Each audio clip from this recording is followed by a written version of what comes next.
माहिर माहौलिया डॉक्टर ज़ैनब नईम साहिबा हमारे साथ मौजूद है, हम उनको वेलकम करेंगे। डॉक्टर साहबा बहुत शुक्रिया आपके वक्त के लिए। ये हमने कब तक इल्ज़ाम हमसाया मुल्क भारत के ऊपर लगाते रहना है डॉक्टर साहब कि वहाँ से आ रही है स्मॉग, वहाँ से मसला बढ़ रहा है, हो रहा होगा, लेकिन हर बार इल्ज़ाम उस तरफ डाल देने से क्या जान खुलासी की जा सकती है?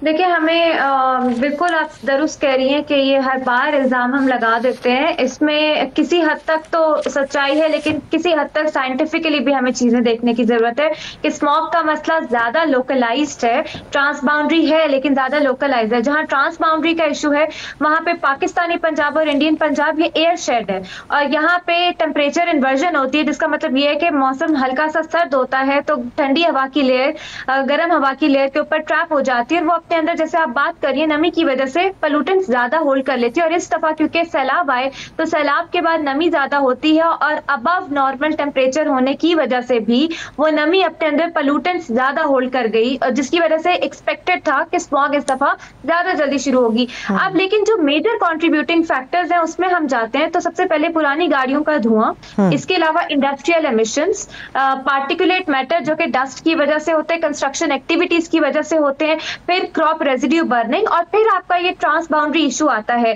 कहा जा रहा था कि सैलाबों की वजह से आपकी राइस बेल्ट तो अफेक्ट हो गई तो उस तरह से नहीं जलाया जाएगा, लेकिन फसलों के फुजले में और फुजला भी आता है जो कि जलाया जाता है और ईंटों के भट्टे भी शामिल है। पूरी कंप्लीटली जिगजैग टेक्नोलॉजी पर वो भट्टे काम नहीं कर रहे क्योंकि उसमें आपकी एनर्जी यूज होती है और एनर्जी का बहरान आपके पूरे मुल्क में जो है वो क्रिएट होता है। तो अब मसला ये है कि ट्रांस बाउंड्री एक नेग्लिजिबल फैक्टर है मौजूद है, लेकिन हार्डली 20 to 30% जो है कॉन्ट्रीब्यूटरी फैक्टर होता है। मेजर आपके लोकलाइज फैक्टर्स होते हैं जिन पे काम करने की जरूरत है, और एयर डिप्लोमेसी करें तो आपका रीजनल ये भी हो सकता है। लेकिन क्योंकि हम पिछले साल ट्राई कर चुके हैं, गवर्नमेंट ने इन्विटेशन भी दिया नेबरिंग कंट्री को, लेकिन उन्होंने रिजेक्ट किया, तो उसके लिए जरूरी है कि हम अपने सैटेलाइट डेटा और अपने सोर्सेज को इतना मजबूत करें कि हमें जरूरत ही ना पड़े कि वो डेटा शेयर करें या ना करें, इससे फर्क ना पड़े, अपने ही हमारी लेकिन डॉक्टर साहब इस वक्त जो सबसे ज़्यादा इफेक्टिव है वो पंजाब है,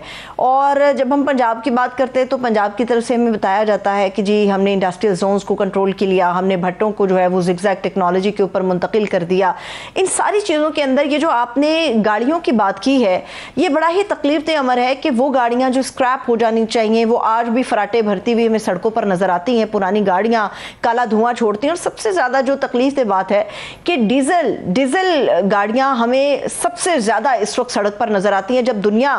इलेक्ट्रिक गाड़ियों की तरफ अपने आप को मूव कर रही है ताकि इस तरह के माहौल से और इस तरह की आलूदगी से बचा जाए। बदकिस्मती से पाकिस्तान के अंदर ये चीज हमें नजर नहीं आ रही। बिल्कुल, हम लोग अभी भी सस्टेनेबल मोबिलिटी या ट्रांसपोर्टेशन की तरफ नहीं मूव कर रहे और बहुत डिलेड स्टेप्स हैं जो हमने लिए हैं। अब देखिए स्मॉग का मसला पिछले एक डेकेड में बहुत ज्यादा जो है ना तेजी पकड़ गया। अगर हमने इस दौरान अपना बस मैस ट्रांजिट सिस्टम जो है वो इम्प्रूव किया होता, जिसमें हमारे इलेक्ट्रिक फ्लीट भी शामिल होती है जो कि जीरो एमिशन होती है, इसके अलावा साइकिलिंग लेन्स है, इसके अलावा आपको शहरों में वहां तक रसाई देनी होती है पब्लिक ट्रांसपोर्ट को, जहां पे आपके अंदरूनी शहर जहां पे लोग ट्रैवल करते हैं ये टू व्हीलर्स पे, ये मोटर बाइक्स पे और ये गाड़ियां, फिर इसके अलावा उन जगहों पे जहां पे एक एक दो गाड़ियों में एक घर से लोग जा रहे होते हैं। तो जब आप एक्सेसिबिलिटी बढ़ाते हैं सस्टेनेबल ट्रांसपोर्टेशन की तो और पार्किंग फीस बढ़ा देते हैं ताकि लोग अपनी गाड़ियों पे रिलाई करने के बजाय पब्लिक ट्रांसपोर्ट को यूज करें, सब्सिडाइज करते हैं आप ई व्हीकल्स को ताकि लोग वो खरीदें, और पुरानी गाड़ियों को टोटल बैन कर देते हैं आप, तो फिर उस चीज में आप बहुत तेजी से कमी देख सकते हैं एयर पोल्यूशन जिसे आप कह रहे हैं, जिसकी वजह से स्मॉग का इशू है। अनफॉर्चुनेटली हमने बहुत डिलेड मेजर्स लिए हैं। पिछले 2 सालों में एमिशन टेस्टिंग तो बढ़ी, लेकिन अभी भी वो पुरानी गाड़ियां जैसे आप बात करिए हमारी सड़कों पर मौजूद है, और वो जब तक हम नहीं हटाएंगे तब तक ये मसला कंटिन्यूड रहेगा। ठीक है, लेकिन अब डॉक्टर साहबा ये एक क्रेडिट हमें लिया जाता हुआ नजर भी आता है कि जी हमने एंटी स्मोक गन्स जो हैं उनका इस्तेमाल शुरू कर दिया है। गुफ्तगू के आगाज पे जैसे आपने भी सैलाब के हवाले से बात की कि हवा में नमी वैसे ही उस पानी की वजह से भी मौजूद है। मैं एंटी स्मोक गन्स के हवाले से जब पढ़ रही थी तो चीज़ें इसमें आई कि इसमें तो खुद बेतहाशा पानी इस्तेमाल होता है और वो भी माहौलियाती तवाज़ुन को जो है वो मुतासिर करता है। हवा में नमी तो ऑटोमेटिकली इसके इस्तेमाल से बढ़ जाती है, तो फिर ये एंटी स्मोक तो ना हुई, ये फिर वक्ती तौर पर एक आर्जी ठहराव है और कुछ घंटे गुजरने के बाद जो है स्मॉग उसी तरह हमें नज़र भी आती है और उसी तरह से इफेक्ट भी कर रही होती है। देखिए, इसमें 2 एंगल्स को आप मद्देनज़र रखें। बिल्कुल आपकी बात वजह है कि ये बहुत कोई सस्टेनेबल मेजर नहीं है, लेकिन ये अडॉप्ट किया गया उन ममालिक में जहाँ एयर पोल्यूशन या स्मॉग का बहुत बड़ा मसला था, जैसे चाइना में इस चीज़ का इस्तेमाल होता है। इवन आपके कुछ यूरोपियन ममालिक में भी इस्तेमाल होता रहा है, तो वहाँ से लर्निंग थी ये। लेकिन